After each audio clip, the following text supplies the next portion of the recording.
Hello viewers, আপনারা সবাই কেমন আছেন? আশা করি আপনারা সবাই ভালো আছেন। আমরা আজকে একটা নতুন রেসিপি রান্না করছি। সেটা হচ্ছে সরপুঁটি মাছ দিয়ে আলু, বেগুন, টমেটো দিয়ে একটা রেসিপি রান্না করে দেখাবো। আসুন আমরা রেসিপিটি রান্না করি। আমরা চুলোটা জ্বালিয়ে নিয়েছি।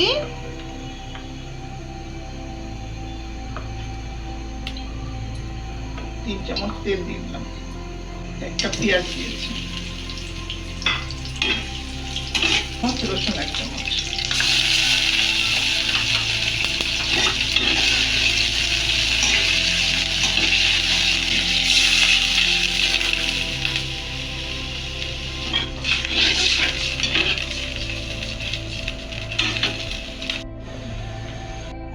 আমরা পাশের চুলোটা জ্বালিয়ে নিয়েছি, এর মধ্যে তেল দিয়েছি।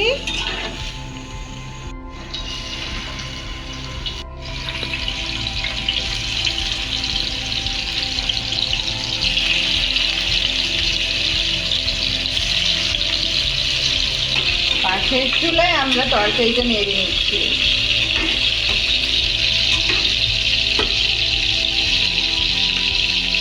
দিয়ে দিলাম। টমেটোগুলো আমরা তরকারির মধ্যে দিয়ে দিয়েছি।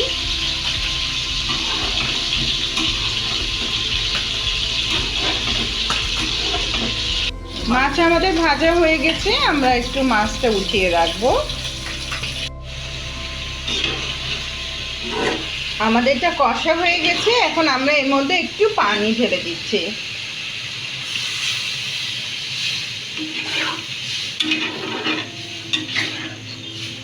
আমরা কতক্ষণ ওয়েট করব? 30 মিনিট। 30 মিনিট পর আমরা আবার আসবো। মাছগুলো দিয়ে দেবো। তারপর আমরা মাছগুলো এর মধ্যে দিয়ে দিব। এখন আমরা ঢেকে রাখবো।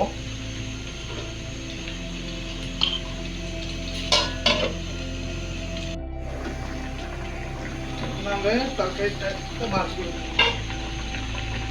মাছগুলো ভেজে রাখছিলাম, মাছগুলো দিয়ে দিচ্ছি।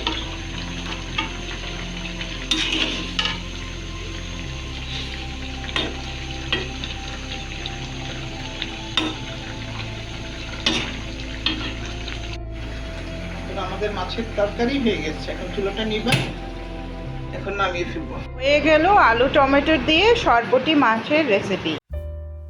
হ্যালো ভিউয়ার্স, আপনারা লাইক বাটনটি প্রেস করতে ভুলবেন না, আর আমাদের চ্যানেলটিকে অবশ্যই সাবস্ক্রাইব করুন। নতুন নতুন রেসিপি দেখতে বেল আইকনটি প্রেস করতে ভুলবেন না। Thank you.